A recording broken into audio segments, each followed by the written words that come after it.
Hello Kerbal, Orbiter here, and mysterious happenings have been happening on my happening server, or mysterious wormholes, or at least I think it's wormholes. Anyway, let's get to the start of the story. We were building the Duna Express spacecraft, which we're going to go take to Duna, obviously, that's why we called it Duna Express, and here we have a couple of you that are going to go on the mission. Sardine Sherdard, are in Pink Comics.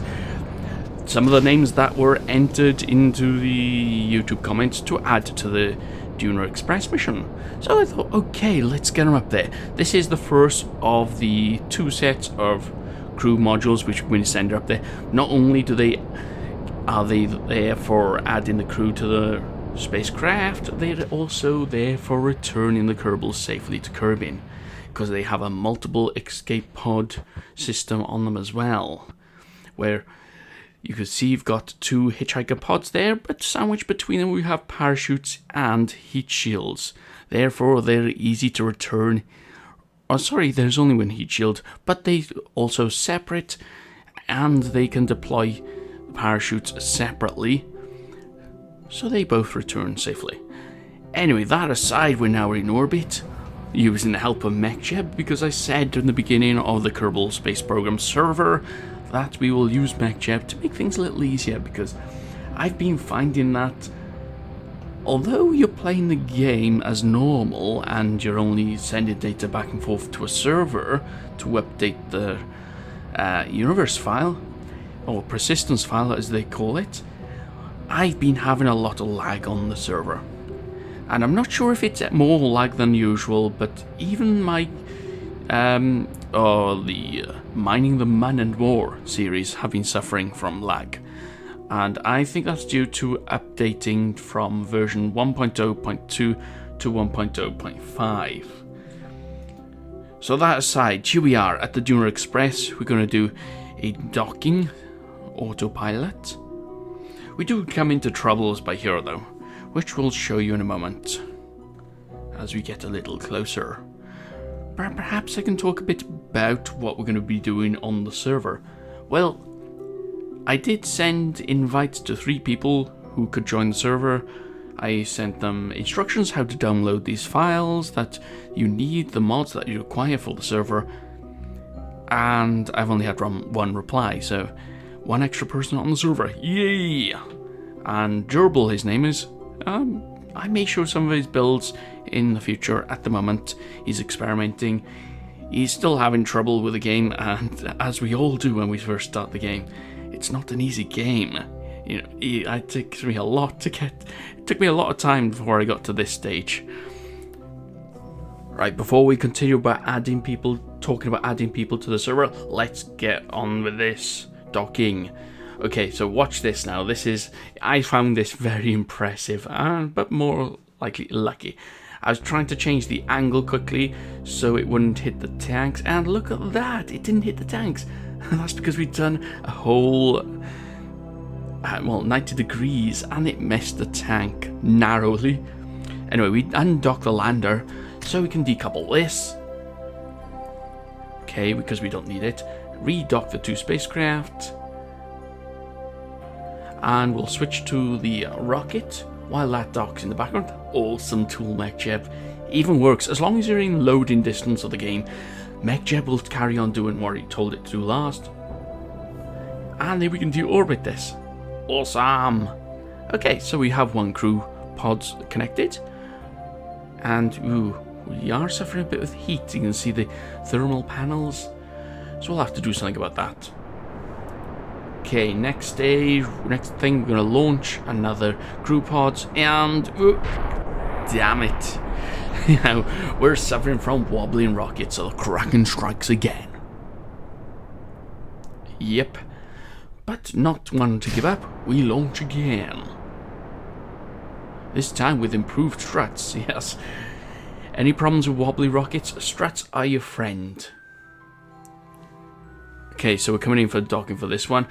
Right, going back to the server. Oh yeah, before that, you can notice I used a smaller rocket. I actually used the rocket I built for building the space station tutorial. that I set out there. So, yep, I still got that save for that sub-assembly rocket. Anyway, first one is Jack. You still contact me now and again via YouTube comments, or comment on my videos, you could say. I did send you a private YouTube message, and I also sent it on your Google Plus, if you got Google Plus, so check them. And if you're unsure on how to install the mods or what to do, just message me back on the YouTube private messaging or Google Plus privately, and we can go back and forth and try to sort that out if you still want to join the server. Otherwise, I'll have to offer it to other people. However, in the meantime, I'll offer the third place because I had no contact with the other guy and he hasn't got a Google Plus account, so that means I got no chance of contacting him privately other than the YouTube private messaging. Although I have to check, I haven't checked lately. So I'll offer it to someone else. I'll send a private message, I'll send it via Google Plus, and also I'll send it via YouTube private messaging. So keep an eye out if you ask to join the server. There's, I think 3 or 4 people on the list that I had as backups. I'm not accepting anyone else at the moment who asks to join from the time being, only the people that are on that list. And I'm not going to divulge any names just in case other people contact. You know, I wanted to add more than several people. I think I've got a limit of 10 with the server I'm renting this from. However, I'm very worried, and we'll get into why I'm worried about this. Because we may have to change the theory of this, you know, rather than big huge builds like the Minmus Village, we'll have to change our tactic on how to play on the server. Anyway, look at this. Don't they look like warp engines? Of course they're warp engines. They're for our Duna Express mission. That is going to get us our Kerbals all the way to Duna. And you have to be careful because that was quite a bit of wobble on this. That's why there's so many external struts in this. And there's no fairing because that was too large for a fairing, I have to admit. I think I've been overdoing it with the fairings. You was building large fairings on top because they seem pretty stable with this large launch stage. I've had some problems with this launch and I had to use the rocket engines themselves to get it into orbit. As you can see, I didn't deactivate them at this point. Oh, explosions! Yes, not a good place to put struts. Note to self. Anyway, here we are, we're approaching the Duna Express, and we have to do a lot of work on this one, because we've got all those struts, and I've got Infernal Robotics, which I'll show you in a minute. Well, in a minute, when the Kerbal comes out. Because we have to decouple those struts before we can connect it to the main craft. And, ooh, this thing was slow to maneuver. I think you notice in the game by here, even on the video, it's stuttering. You can see the orbit of Kerbal, which stutters, yeah. And this is 4 times speed, so you can imagine what it was like to play. Yeah, this is my concerns with the Kerbal Space Program server. I'm not going to give up on it yet. What we could do is do small missions, like, you know, small landers going to this moon, going to there. Anyway, who have we got here? Oh, yeah, Avos, who was an engineer. He has to be an engineer Kerbal, because we want to undo those struts. Luckily, I thought to pack some tools in the inventory container on this craft. And come on. Yeah, all those engines on this as well are going to be used. The 2 main big thrusters there, they are going to get us to Duna. And then the small thruster on the other side is the return system. Because the idea is we have enough space on one of the escape pod systems to put all the Kerbals in, attach the docking system to there, and it's enough for returning them. Awesome system. I thought, right, here we are, we're going to detach the system, the struts. I was trying to work out which side you have to detach them on, and I had to be careful not to detach an entire rocket. That would have been bad. And it would have been a terrible resume on our space program reputation. Anyway, I found out that you had to detach the struts on the original first part you attach the struts to, which were the outside rockets in this case. You can see them strutting out of the side of the rocket. Yes, I don't know why those strut connectors or anything you put on the side of these large Kerbal rockets always clipped the outside casing of the part. I'm not sure if that was intentional or not. However, at least we can see this strutting out slightly. You can also see on the side of the rocket that I have these struts. Ooh, yeah, you can see that bounce about. Yeah, that's what the infernal robotics are. You probably can guess what's going to happen. Yeah, you can see also I've got the other strut connectors, the ones that you can connect together. And what they are going to do is allow a Kerbal to attach them together once the infernal robotics has been done. So Avos, excellent work, my engineer. You can return to the Kerbal Express. Oh, Kerbal Express? What did I call it? Duna Express, sorry. Yes, the Kerbal Express is the train. You can't imagine it as a train, can you? If I built it all long ways. I wonder if someone's done a train rocket where you have everything all in one straight line and you have the train on the front or the back pushing everything around. Anyway, getting Avos into the science base lab, we can control this rocket. What's going on? What is this shenanigans? I can't right click on anything. Then I realise I'm actually in control of the strut connectors that are floating around the rocket because we detached them. And when you detach them, you don't just get rid of the strut animation or whatever you want to call it. You get detached the actual strut part, which means it's actually floating by there. Anyway, once we control the rocket, we can set this to go on the docking mission. And this does take a bit of time, so I skip in the video. Oh no, actually this was changing. I actually used the main rocket to go and dock, and I'm not sure if that was wise because I'm using a lot of RCS on this system. Never mind, it can't hurt. I can always send up a resupply mission, although I have to admit that would not be worth it, and I'll get to that in a moment.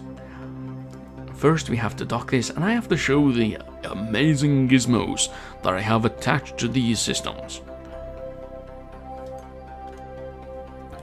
Oh yes, while I'm thinking about it, perhaps what we can do, if we get people on the server and we don't want laggy system, intensive everything like controlling whatnots, rockets and bases, what we could do is plan everyone. So like, oh, we're going to go to the man. We're going to land here. Although I suppose it's going to be a bit hard for a newbie. And yeah, we can all send small rockets land near each other, and it doesn't have to be at the same time. That's the good thing of the server, because it's online all the time. I don't have to leave my computer running for other people to play on it. And here you go, you see, for robotics, yes, it extends the warp engines, like it did in First Contact, where the first warp engines, forgot the name of the ship. I forgot the name of the ship. Does it have a name? Basically, they used a thermal nuclear rocket, took the warhead out, and put a cockpit on it, and they put warp engines inside it. And there you had the first warp ship from Star Trek, First Contact. Awesome film that, by the way. I'd recommend to watch it if you can, even if Star Trek is not your thing, because it's I wouldn't say it's a horror, but it's an awesome film, and I'd recommend at least one watch. Anyway, here we are, we're coming in for docking for our engines that are going to get us all the way to Duna. And hopefully we have enough fuel on this so that we can carry all our Kerbals to Duna. Because I would hate to get there and then find that we don't have enough for getting into orbit. And they will be stranded, or worse still, flung further out and able to return back to Kerbal. But anyway, we have docked. Awesome! And here we are. let's extend these engines out. Once they're extended all the way out, what you can do is you can attach the struts, the connector struts that I put on there from the Kerbal attachment system, so they're held in place, so nothing wobbles about. Those struts are all over the rocket, all over the Duna Express. We're trying to stop the dish from moving around. Yeah, I love this internal robotics, though I'm sure it's adding to the lag of the game. That's one of the reasons why I haven't added it to the Mining Man system. Anyway, there you have it. We have our scanning dish, we have our communication dish, and we have our engines. But alas, why can't we get this to Duna? I'm afraid to report that the Duna Express has disappeared. Kerbal Space Center people, or scientists, have blamed wormholes. They say the large mass of the spacecraft, coupled with that of the Minmus Village, and the changing of names of the Kerbals, has caused some cosmic gravitational effects, creating wormholes, causing spacecraft to disappear. Alas, Avos, Newfry, and Jarbahad are a few of the Kerbals that have disappeared on this mission. Now, should we destroy the Minmus Village? That may be the ones that causing havoc and killing all the Kerbals there, or should we do something else with this mission? Let me know in the comments below. I'm more beta. Trust me, I'm an engineer. And we will work this out like an engineer does.